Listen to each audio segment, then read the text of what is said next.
Hi guys, welcome to part 2 about my rant on the word pigmented. Um,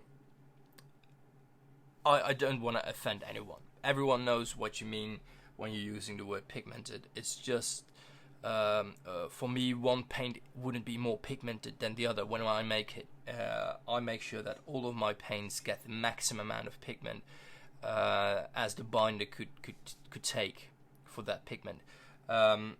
When it gives off more color when used, or when you just need a drop of color on your brush to get loads of color on your paper.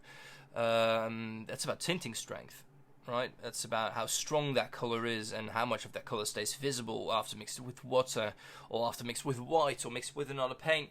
For instance, PG7 phthalo green is a very strong color when it comes to tinting strength. I use the same amount of pigment compared to binder with my phthalo green as I do with earth green, which is a very weak color when it comes to tinting strength, but they're both as pigmented as the other because both of them had the same pigment load compared to the binder. So I wouldn't say one is more pigmented than the other. I wouldn't use that word. Both contain pigment, both are pigmented, but one has a different tinting strength than the other. Follow for part 3.